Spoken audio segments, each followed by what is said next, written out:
People out there, welcome to my channel and to my very first vlog.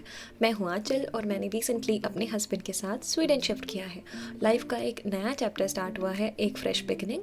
और मैंने सोचा कि क्यों ना इस नए फेज़ को डॉक्यूमेंट करके आप सबके साथ शेयर करूं। तो इस जर्नी की शुरुआत हो रही है एक छोटी सी ब्यूटीफुल सी ट्रिप से टू द नीदरलैंड्स। अगर आपको nature, culture and slow travel vibe पसंद है then you are gonna love this vlog. So चलिए नई लाइफ की पहली कहानी शुरू करते हैं। तो सबसे पहले पहुँचे हम एम्स्टर्डम सेंट्रल। हमने टूर पहले से बुक किया हुआ था, तो हमें सबसे पहले उनके ऑफिस जाना था। वहाँ स्टाफ ने हमें एक ब्राइट ग्रीन बैंड दिया और बताया कि टूर बस प्लेटफॉर्म बी पे मिलेगी। तो हम तुरंत ऑफिस से प्लेटफॉर्म बी की तरफ गए, जहाँ ऑलरेडी काफ़ी लोग थे जो टूर गाइड एंड बस का वेट कर रहे थे। तो जैसे ही हम प्लेटफॉर्म बी पे पहुंचे, सबसे पहले जो चीज़ नोटिस की वो था stunning lake view near Amsterdam central. पानी बिल्कुल काम था, हल्की हल्की हवा चल रही थी। Perfect start to the day.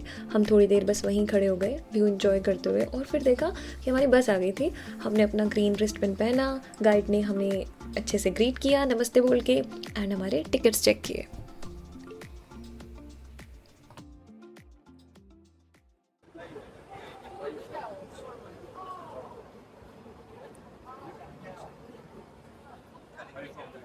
India India नमस्ते। तो जैसे ही हम बस में बैठे, हमें ईयरफोन्स दिए गए। हर सीट के ऊपर एक ऑडियो गाइड था जिसमें नीदरलैंड्स के बारे में काफ़ी इंटरेस्टिंग बातें रिकॉर्डेड थी। तो मैंने अपने ईयरफोन्स प्लग इन किए, लैंग्वेज सेलेक्ट करी और बस ट्रिप स्टार्ट हो गई टू झांसी शांस। बाहर का व्यू भी बहुत सुंदर था। ग्रीन फील्ड्स, कैनाल्स, क्यूट सा कंट्री साइड, सब कुछ एकदम पोस्ट कार्ड जैसा लग रहा था। लाइक ऑडियो गाइड सुनते सुनते, विंडो के बाहर की दुनिया देखते देखते फील आ रहा था कि ट्रिप की शुरुआत तो परफेक्ट हुई है। अगर आप किसी से पूछोगे ना कि नीदरलैंड्स के बारे में क्या याद आता है, तो मोस्टली लोग बोलेंगे windmills, tulip fields and Amsterdam का लाइवली वाइब। एम्स्टर्डम डेफिनेटली बहुत सुंदर जगह है with its canals, historic buildings, night life और ओपन माइंडेड कल्चर। लेकिन जो लोग सिटी में ही लिमिटेड रहते हैं वो डच कंट्री साइड का असली मैजिक मिस कर देते हैं, जैसे चांसी शांस, मार्कन एंड वॉलेंडम। तो आज हम जा रहे थे चांसी शांस। तो 20 मिनट के अंदर ही हम एम्स्टर्डम से झांसी शांस पहुंच गए, एंड ऑनेस्टली लग रहा था जैसे किसी स्टोरी बुक में एंटर कर गए हो। बस से उतरते ही एक अलग ही दुनिया थी। वुडन हाउसेस, ग्रीन फील्ड्स, चलते हुए विंड मिल्स और एक काम and classic touch countryside vibe. Zaanse Schans एक ओपन एयर म्यूज़ियम जैसा है जहाँ लोग अभी भी रहते हैं और कुछ विंडमिल्स अभी भी एक्टिवली काम करती हैं। ये जगह 1960s में इस्टेब्लिश हुई थी, जब जान रीजन के हिस्टोरिक बिल्डिंग्स को रिलोकेट करके प्रिजर्व किया गया था। इसका नाम शांस एक्चुअली एक ओल्ड फोर्टिफिकेशन से आया जो 1574 में स्पेनिश ट्रूप्स के अगेंस्ट यूज़ हुआ था ड्यूरिंग द 80 ईयर्स वॉर। जान रिवर के किनारे पे more than 10 traditional windmills line में लगे हुए हैं और हर का अपना एक यूनिक काम है। ये सब विंडमिल्स 18th और 19th सेंचुरी के डच इंडस्ट्रियल लाइफ का एक लिविंग स्नैपशॉट है। जान एक टाइम पे वेस्टर्न यूरोप का सबसे बड़ा इंडस्ट्रियल एरिया था, जहाँ 600 से ज़्यादा विंडमिल्स एक साथ ऑपरेट करते थे। इन मिल्स ने paper, spices, oil, paint, even chocolates बनाने में हेल्प किया था। एक मिल ने तो वो पेपर बनाया था जिसमें अमेरिकन डिक्लेरेशन ऑफ इंडिपेंडेंस लिखा गया था। How cool is that. और सबसे अच्छी बात, एम्स्टर्डम के हसल बसल के बाद ये पीसफुल एस्केप एकदम परफेक्ट बैलेंस लगता है। आप सिर्फ एक टूरिस्ट नहीं फील करते हैं, ये जगह आपको डच कल्चर का असली एसेंस दिखाती है। तो अगर आपको हिस्ट्री, नेचर और थोड़ा सा ओल्ड वर्ल्ड चार्म पसंद है तो Zaanse Schans is a must visit for you. तो सबसे पहले हमने बाहर से विंडमिल का व्यू एंजॉय किया और ऑनेस्टली वो मोमेंट एकदम मैजिकल लग रहा था। विंडमिल के बड़े बड़े सेल्स हवा में घूम रहे थे और जान रिवर के किनारे से पूरा लैंडस्केप एक पेंटिंग जैसा लग रहा था। उसके बाद हमारे गाइड हमें एक स्पेशल विंडमिल के अंदर लेके गए जो अभी भी फंक्शनल है और वुड कटिंग के काम में यूज़ होती है।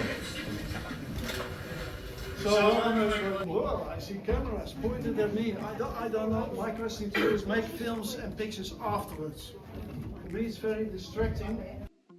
तो जैसे ही हम विंडमिल के अंदर गए, सबसे पहले एक रियल लाइफ डच मिलर मिले हमें जो उस पर्टिकुलर विंड मिल का काम संभालते हैं। उन्होंने हमें बताया कि ये मिल वुड कटिंग के लिए यूज़ होती है और अभी भी प्रॉपरली फंक्शनल है। हम उनकी सारी बातें तो नहीं रिकॉर्ड कर पाए क्योंकि उन्होंने मना कर दिया था, लेकिन उन्होंने हमें काफ़ी डिटेल में समझाया कि कैसे विंड एनर्जी से गियर्स रोटेट होते हैं, कैसे क्रैंकशाफ्ट वुड को कट करता है और कैसे पूरी मशीन एक रिदम में काम करती है। उसके बाद हमें विंड मिल के नीचे वाले म्यूज़ियम एरिया में ले जाया गया और ऑनेस्टली वो पार्ट भी काफ़ी इंटरेस्टिंग और इन्फॉर्मेटिव था। वहाँ पे वॉल्स पे ब्लूप्रिंट्स लगे हुए थे जिसमें विंड मिल के इंटरनल पार्ट और कंस्ट्रक्शन टेक्निक्स डिटेल में एक्सप्लेन करी हुई थी। हर एक सेक्शन के पास रिटन पोस्ट कार्ड था जिसमें बताया हुआ था कि कौन सा पार्ट क्या काम करता है, like the brake wheel, wind shaft.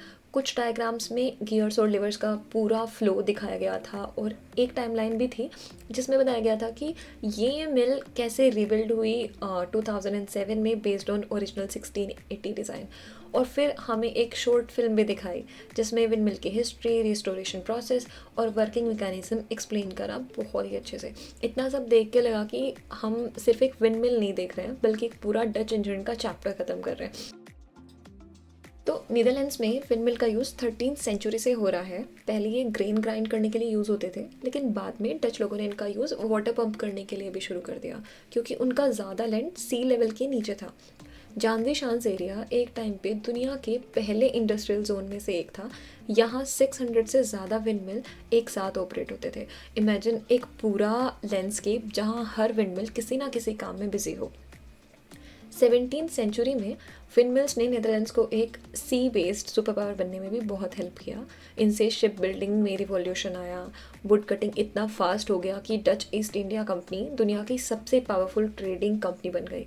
और सबसे इंस्पायरिंग बात, डच लोगों ने विंड मिल को सिर्फ एक मशीन नहीं, एक सोल्यूशन बनाया। फ्लड से बचने के लिए, लैंड रिक्लेम करने के लिए और इकोनॉमी को बूस्ट कर देने के लिए हर जगह विंड मिल यूज़ हुआ। तो जब आप जानजी शांस के विंड मिल देखते हो, आप सिर्फ पोस्ट कार्ड सीन नहीं देख रहे होते हो, you are literally looking at centuries of innovation and resilience. तो ये था हमारा पहला व्लॉग ब्यूटीफुल से विलेज जानजी शांस के बारे में। नेक्स्ट व्लॉग पे हम जाएंगे चीज़ टेस्टिंग करने, क्लॉग्स ट्राई करने और डच कल्चर को और एक्सप्लोर करने। अगर आपको ये व्लॉग अच्छा लगा तो do let me know in the comment section and tell me कि नीदरलैंड्स आपके बकेट लिस्ट में है या नहीं। तो मिलते हैं नेक्स्ट व्लॉग में, तब तक के लिए बाय, टेक केयर।